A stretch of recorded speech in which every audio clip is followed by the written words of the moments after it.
If someone ever tells you that a simple middle-class man can't change his destiny, tell them my name. Tell them what I did. Tell them how a mechanic with dirt under his fingernails and barely a few $100s to his name rose high enough to buy the mansion of the people who once humiliated his daughter.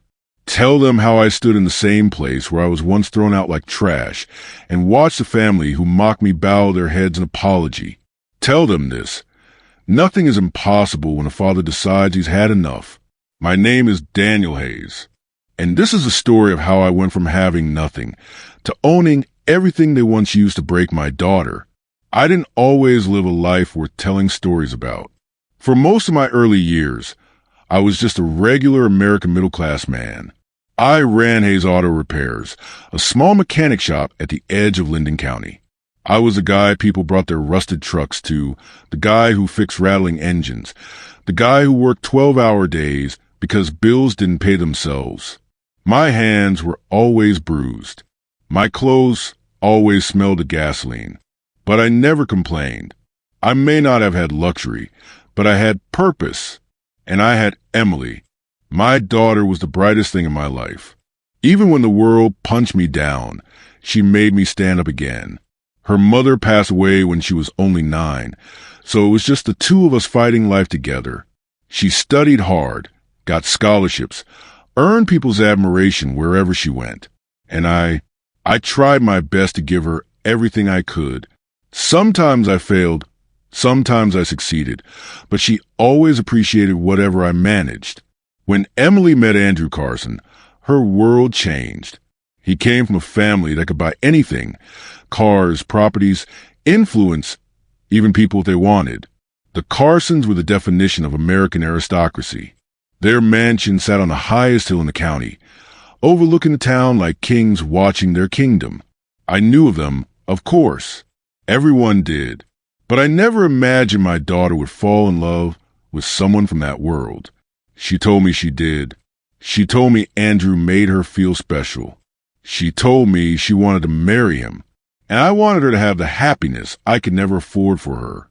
I wish I had known then how costly that wish would become. The wedding was enormous. I wore the only suit I owned. It didn't fit well anymore, but I didn't care. I stood near the back with pride, even though people from the Carson side barely looked at me. They shook hands with forced politeness, smiled with practiced perfection, and talked in fancy words that filled the air like perfume. Pretty but suffocating. Emily looked beautiful that day. She had joy in her eyes, but also something else. I saw it for a second, something that looked like hesitation. I asked her if she was okay. She said yes. I didn't want to ruin her big day, so I didn't push. Maybe I should have. After the wedding, she moved into the Carson mansion. She called me often, told me life was good, that she was adjusting, but her voice always felt careful, like she was choosing her words. 3 months passed before I went to visit her. 3 months too late. It was a cold morning when I drove up the Carson driveway.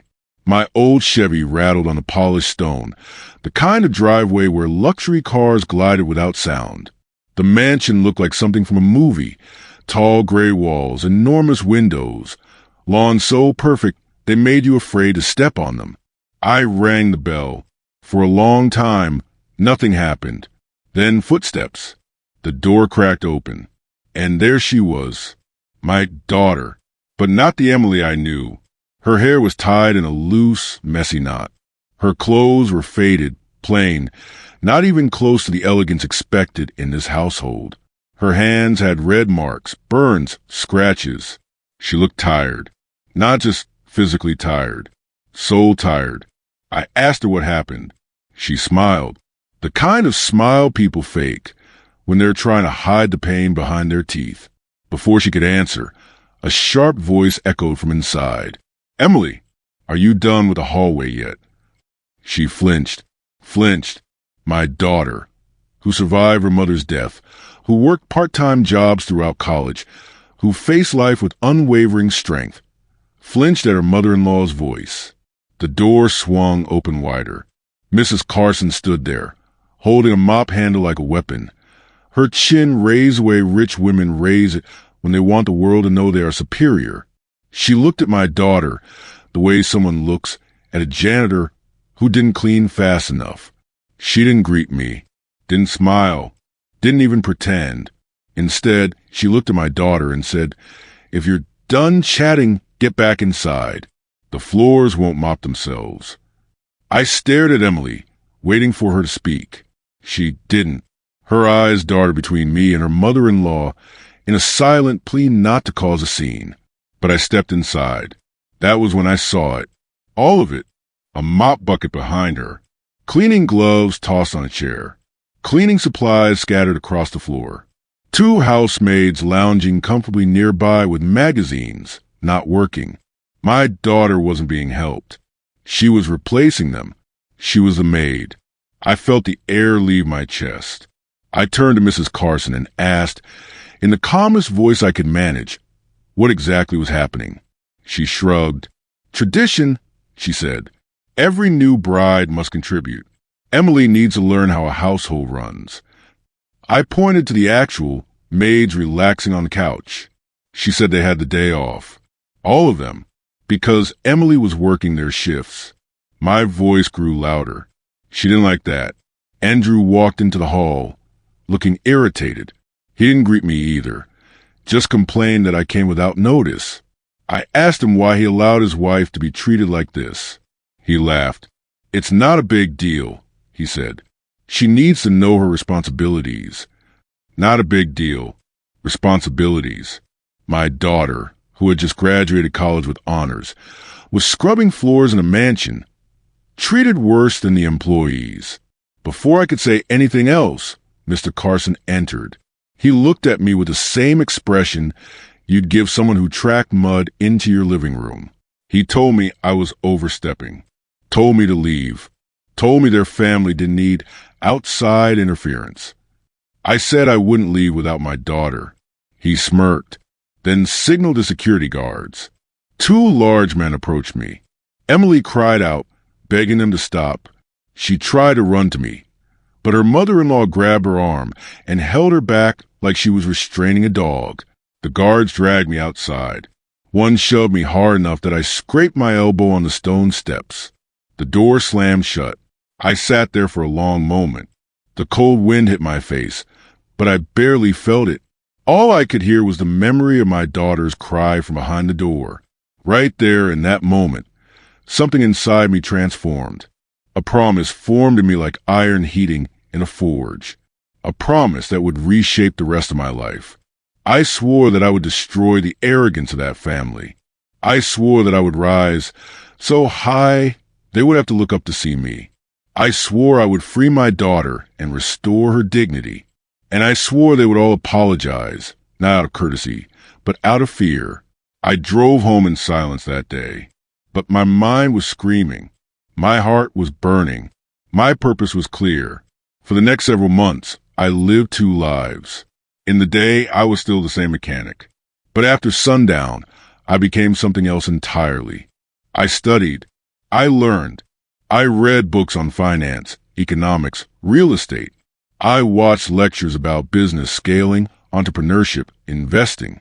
I filled notebooks with plans, diagrams, ideas. My hands still smelled like oil, but my brain was becoming sharper, hungrier.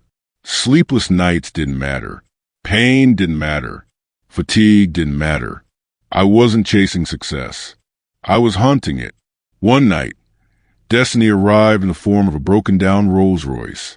A wealthy businessman named Victor Lang stopped by my shop just as I was closing. His car was overheating, and he needed it fixed immediately. I repaired it quickly and efficiently, surprising him. We talked. He asked about my shop, about my life, about why a man with so much intelligence was still stuck in a small auto garage. I didn't know how to answer that, but he did. He returned a week later with a proposal. He was looking for partners for a new business venture, commercial logistics. He wanted someone honest, someone hardworking, someone who understood mechanical systems. He chose me. That partnership became the first ripple of the storm I was about to create. Within a year, I was part owner of a logistics company. Within 2 years, we expanded into construction. Within 3 years, we invested in real estate. My auto shop grew from a small garage to a statewide chain of service centers. People who once walked past me without noticing now greeted me with respect. Bankers shook my hand. Investors listened when I spoke. Politicians invited me to events.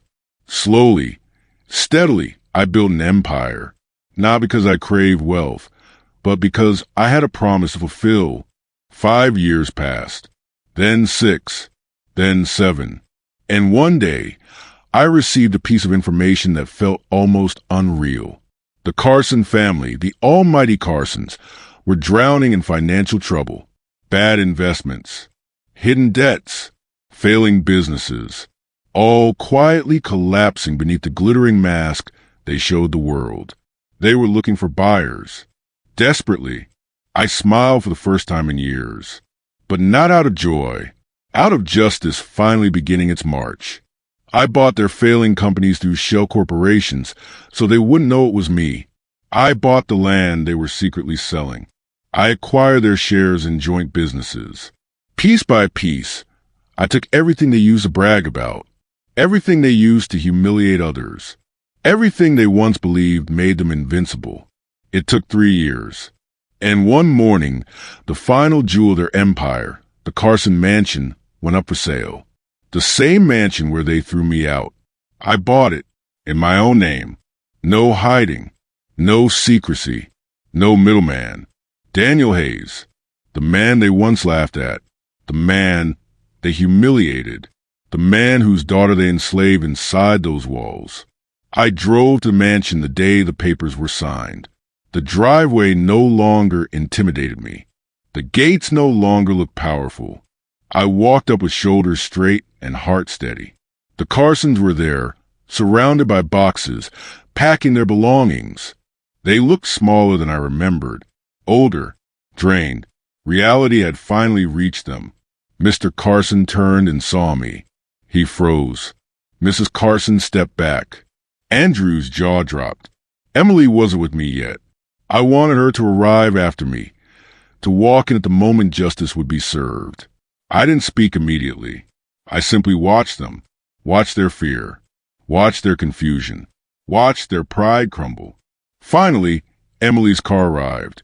She stepped out, now stronger, confident, wiser. Years of healing had brought her back to life. She walked beside me, and I felt the weight of the past lifting. I told the Carsons that I now owned the mansion. I told them everything they once had belonged to me now. I told them I didn't destroy them. Their own arrogance did. Mrs. Carson tried to speak, but her voice cracked. Andrew looked like he wanted the ground to swallow him. Mr. Carson stared at the floor, defeated. I told them they would apologize to my daughter, not because I demanded revenge, but because she deserved what they stole from her, respect. They apologized one by one, each word trembling.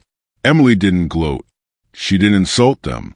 She simply nodded, as a queen would when peasants beg forgiveness. And then I told the Carsons they had 10 minutes to leave the property. They walked away slowly, silently, carrying what little they had left, not in their hands, but in their pride. After they left, Emily and I stepped inside the mansion together. The mansion that wasn't theirs anymore. The mansion that wasn't built with cruelty anymore. The mansion that now belonged to a man they once humiliated. I looked around the grand hall, remembering the day I was thrown out, and then I said the words I had been saving for years. No one will ever hurt you again, Emily, not while I'm still alive.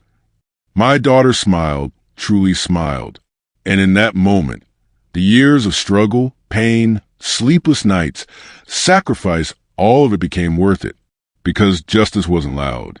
Justice was patient. It was the quiet victory of a man who refused to stay on the ground after being kicked down. It was a rise of a father who turned humiliation into motivation. It was a story of how I became the man who bought the mansion of the people who once looked down on me. But most importantly, it was the day my daughter finally got back her dignity. And if you ever wonder whether revenge or justice is more powerful, let me tell you, Justice lasts longer. Justice rebuilds. Justice gives back what was stolen. And justice, the real kind, always finds its way home.